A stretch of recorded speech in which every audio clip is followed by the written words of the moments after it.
Hey, what is up guys, it's your boy Toy here, and as requested, a Bernheim onto WB3. We got ourselves a record run, so I'm pretty happy about that, and let's just get into how I actually work this guy. So, from the very start, what we need is the healing reduction. This is where Bernie comes in. If you pop the S3 straight away, it will come off of cooldown the moment you need to start doing the real damage, and in this manner, you can get everything popping up. So, after the third skill has been popped of Xanadus, that is when you can do the maximum damage. And what I'm looking for straight away is how much opening damage I do. If it is above 7 billion damage per second, then we're good. If it is lower than that, guess what? I'm gonna reset. So once again, into another run, we look for that specific damage. Now I'm using Shay's S3 trance because I honestly don't get anything out of having CC immunity. So S2 trance is not that much useful, and I get on top of that extra crit damage from unique treasure 3. So opening up with S1, S2 and S3 straight away allows me to look at that gouge just going up. Oh, we got straight soul weapon up in the building. Now we save this one for whenever Xanadus is popping her third skill. So you gotta be counting just a little bit, or you just gotta not be aware and see the red letters and just go for the big damage. Here I was a little bit early onto the soul weapon. Oh, I didn't even click it. Psych! Okay, now we can do it. And then we gotta get everything set up. Now I'm synchronizing Shay's S3 with a Bernie's S3 for maximum attack and maximum crit damage. So then again, once I do another full rotation, I do once again S3 trance onto S3 Bernie for the maximum damage. Now what I try to do is stack up the resets in combination with Esker's cooldowns, because if you can get more S2 buffs from Esker, then you're doing straight up more damage. It's the way it is. Super easy. And onto a what I would call the neutral state. I'm able to do 2 rotations of S1, and that will stack me a full gouge of soul weapon onto Bernheim. Super interesting because I use a very particular perk, and that is the S1 Dark. Now what it does, if you have S2 up, then instead of 4 seconds that the AoE platform actually lasts, it is 8 seconds instead, meaning that you get extra damage onto AoE, meaning that, look at that stacking, it is so fast. So any single time that we're into the attacking phase, we can actually have our soul weapon up. There we go, going for that third skill. Popping the soul weapon, lining up S3 Shay, S3 Bernie, but before that doing an S1 to debuff her, because on every 30 seconds she gets attack bonus and some other buffs onto herself. Let's just debuff that straight away because we can, because Bernie's S1 also dispels. It's really good. And just look at that, this damage is insane. Now the bigger question is he able to compete with Assyria? No. Is he able to compete with an Artemia? Yeah, maybe. But Syrias are one of a kind. It is super nasty, but I do wonder what a A2 Bernie can do, because basically from A0 to A2 you get another Book of the Mad, and for the people that have seen my streams, they know the power.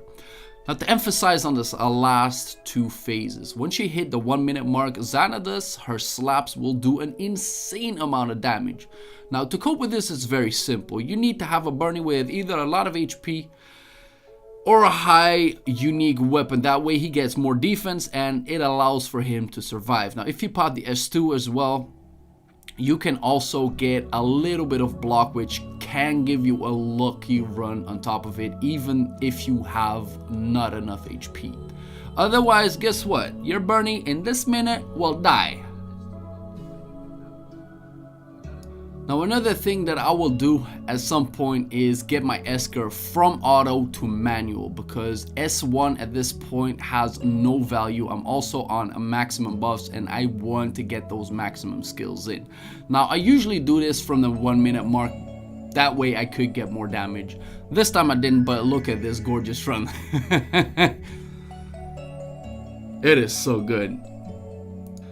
When it comes to the gear, I'm running not that much crit rate because I'm getting like 250 from a net. I get 150 plus another 50 from both Shay and May, which allows me to get to maximum. Then also get the issue with Lavril on the S1 to lower the crit damage or crit resistance, and this is the perks that I'm actually using.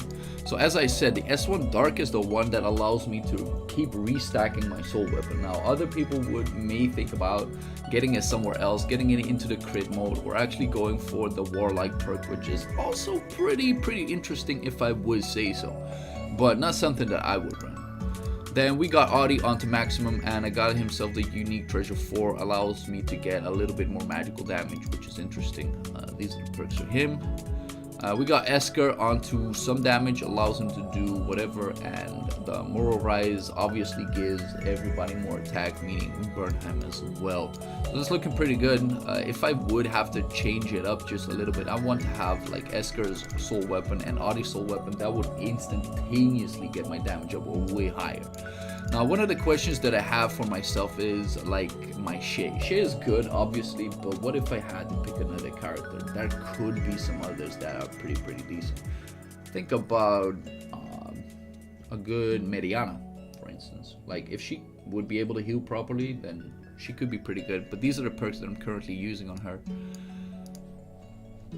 And then we got the interesting part.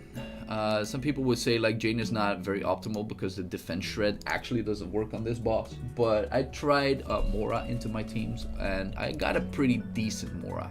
Well, yes and no, because I don't have her unique treasure, but I do however have a 2-star unique weapon, and I got her soul weapon, which does absolutely nothing for damage for the rest of the team. But then again, Jane is actually pretty good here. If I would get her soul weapon, I do think that Jane would be better than Mora in all cases. Then we got Annette onto a very specific build. This is what I always use onto my Annette, and it just absolutely works like a charm. There's still some gear that needs to be worked down because this defense is ass. This one is actually pretty good. There's a block in here that makes no sense. I got not enough attack speed, which like I still got up to 1600, but I feel like there's a lot of work that I can do with this thing, as well as May not having a soul weapon. So if I do increase all of those soul weapons, getting Esker, getting May, then I believe I can easily hit to 5 trillion, easily get there. And also one of those things where I believe that if I would get my Bernie to A2, let's say we can do a lot of extra damage, because I believe that Bernie's soul weapon is probably one of the best in the game. Like it says on maximum stacks effects to 230. Currently I'm getting another Book of the Mad, basically. That's how you got to see it. Another Book of the Mad 4-star extra in terms of damage. Now we all know what Book of the Mad does if you guys have seen my videos so far, but that is it for gear. So if you guys have any questions, put it down into the comments. But this was Twebby. Peace.